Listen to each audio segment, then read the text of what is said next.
Vladimir Putin just crossed a major red line and NATO knows it. Ukraine could be labeled a terrorist state in order to advance the Russian war. The stock market is bleeding red today, and Janet Yellen of the Treasury says we need to raise corporate taxes in order to give the federal government more power and more money. Thanks for liking and sharing these videos. Let's jump into today's news update. Russia's Secretary Council Chairman Dmitry Medvedev has accused America of bluffing in regards to our warning against using nuclear weapons. He stated, "Let's imagine that Russia is forced to use its most favorable weapons against the Ukrainian regime, which has committed a large-scale act of aggression that is endangering the very existence of our state. I believe that NATO will not directly interfere in the conflict, even in this scenario." In simple terms, Medvedev is saying that even if Russia uses nuclear weapons against Ukraine, the United States and NATO will not retaliate using similar force. While talks of nuclear weapons are popular, I'm hoping that this doesn't end up being something that I have to report to you. But as of right now, the casualness around talking about nuclear weapons among top Russian military is very nerve-wracking. It's making me very uncomfortable, but this is in the news today. Now, it's very scary to hear a top Russian Federation military personnel say that Russia believes that they could get away with using nuclear weapons and not be retaliated upon by the world's biggest military, namely the United States and our NATO allies. So this is very scary, again, with just how casual they're being with this type of language. Well, the votes are in. Whether you think it was a fake election or not, Russia has declared the 4 annexed regions of Ukraine to now be under Russian authority. Tomorrow, Vladimir Putin and Moscow will celebrate and acknowledge the new Russian territories. Immediately thereafter, these areas will be put under Putin's control and the protection of the Russian Federation military. Both Putin and his military have sworn to protect and defend these new regions as if they were Mother Russia herself. Any attack on these areas will be seen as a direct attack on Russia itself. Now, in other scary news, according to Russian state news, Putin is considering declaring Ukraine's capital of Kyiv a terrorist state and a hotspot for terrorism. He will then command his troops to attack the capital and root out terrorist extremists. By declaring Kyiv a terrorist hotbed, Putin can then move his special operation into an anti-terrorist operation and officially declare the war on terror. Now, this is something the United States has done in the past, so it seems like this is something that Putin may be getting ready to do. Either way, the tension between Europe, Ukraine, and Russia has just hit a new top level. So again, they're now saying that they may declare Kyiv, Ukraine, a hotbed for terrorism and start a war on terrorism. So again, this is something big in the news today. NATO has released a statement confirming sabotage is the most likely cause of the pipeline leak of Nord Stream 1 and 2. The detonation was as big as 500 tons of dynamite. So this was definitely not an earthquake or some kind of break in the pipeline. Here's what the statement says. All currently available information indicates that this is the result of a deliberate, reckless, and irresponsible act of sabotage. We, as allies, have committed to prepare for, deter, and defend against the coercive use of energy and other hybrid tactics by state and non-state actors. Any deliberate attack against allies' critical infrastructure would be met with a united and determined response. While Russia has not been officially named as the aggressor, NATO is basically hinting that they believe Russia sabotaged their own pipeline and that they will react with military action. Not only is this pipeline attack dangerous for the environment as natural gas and methane pour into the water and the atmosphere, it's polluting and killing animals in the region. This could also kick off a world war by collapsing Europe's energy economy, is what analysts are saying. So this is a huge game changer in the war between Ukraine and Russia, and possibly pulling Europe and NATO into this war by attacking these energy centers. The stock market is red today, with the Dow Jones being down 1.5%, the S&P 500 down 2.2%, and the Nasdaq down over 3%. Sadly, oil prices are starting to creep up again. It seems the stock market rally is heading back towards a stock market crash. And so if you have 401ks or IRAs, I know that they are hurting today. If you have any kind of stocks, they're hurting today. But one of the biggest drops came from the popular Apple stock, as Bank of America publicly downgraded its potential return for the year. Apple stock dropped 5% as of the filming of this video, as investors are spooked by this new downgrade. Treasury Secretary Janet Yellen has been out on the campaign trail calling for a higher corporate tax rate.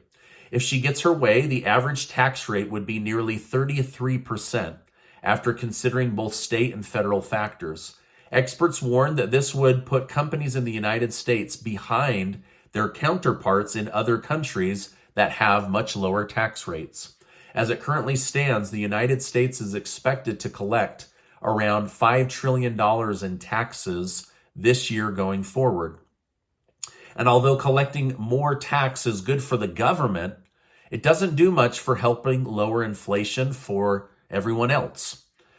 In fact, it could make products and services go higher as corporations reprice to account for the higher taxes from the government.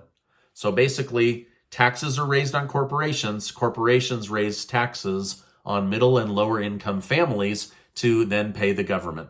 Not a good situation. Russia and the Taliban in Afghanistan just signed the largest deal ever in the country's history to buy oil, gas, and wheat from Russia.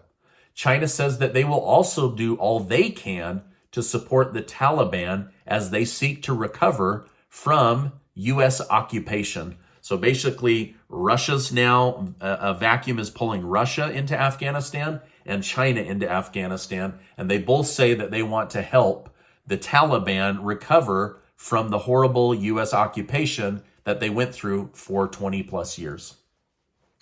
One of the owners of Politico, a major political publisher, has now openly admitted to hating Donald Trump and the U.S. Constitution. He says we need to change the Constitution before someone like Donald Trump uses it to win another election. He said we should pack the courts with more sympathetic judges, but even that wouldn't work. He said we need to rewrite the entire Constitution before Republicans use it as a weapon against our country. He also said, who cares what the founders thought then? The Constitution was written at a time when states were indeed foundational, a central part of people's identity and way of life. This has not been true for nearly a century, as both national government and national identity have become stronger. Harris continued before listing several amendments that he says could already gain majority support for change, including altering or abolishing the Electoral College, term limits for the court, the Supreme Court, creating some checks and balance of abuse of pardon authority, and rewriting the infuriatingly murky language of the Second Amendment. So basically, get rid of the Electoral College, not term limits on members of Congress in the House or in the Senate, but on judges, and then creating checks and balances on a president's ability to pardon people, and then basically rewriting the Second Amendment, which is your right to bear arms. Now, I'm curious to know what you think. Should the United States throw out the U.S. Constitution and start over? And if so, who would write it? Do we let Democrats write it? Do we let Republicans write it? Libertarians write it? Who would write it? Who would write a more fair and balanced document? I don't know, but let me know your thoughts in the comments down below. The topic of President Joe Biden's mental decline is back in the headlines. He made a major gaffe. While giving a speech at an event involving food and security, Biden thanked key members of Congress for their hard work.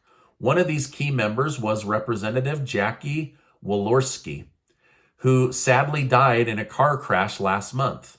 Biden appeared to be aware of the fact that she had died, even though he had written her a long statement honoring her memory, which would indicate that either he didn't write it or he's totally forgotten that his friend died.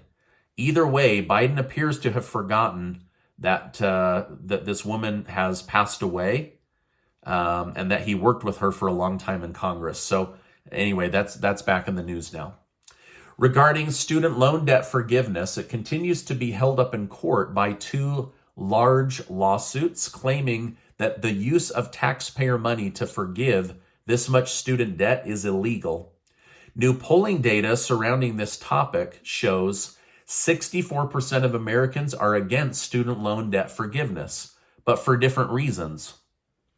Democrats mostly worried that this would just be free money to wealthy people based on how high income, the high income ceiling that President Biden and the Secretary of Education placed. Democrats also worried that this would give colleges and universities permission to raise their prices even more. On the Republican side, Republicans are worried that wealthier people will take advantage of the program, similar to Democrats. However, Republicans were more worried that they would have to raise taxes on middle and lower income families in order to cover the $400 billion bailout. So both parties seem to be against it, but for different reasons. So student loan debt forgiveness is still something Democrats say will happen and is on the ballot to keep them in power this November.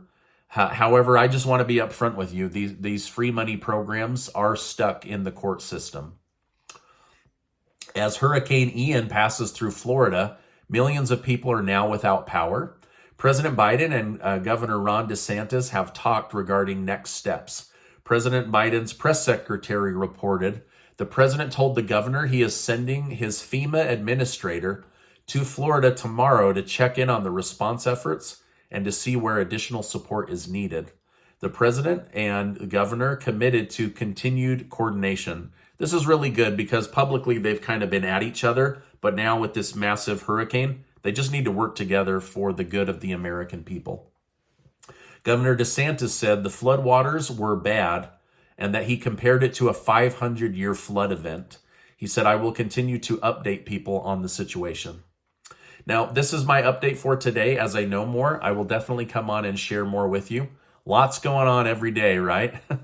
All right, now make sure to take 20 seconds to get your name entered to be one of the winners of the $6,000 in cash that Casey and I are giving away thanks to generous video sponsors. That ends soon, and I can't wait to tell you what we're doing in the month of October. I'll make sure to leave a link below. Now, before you go, I want to remind you that you are amazing.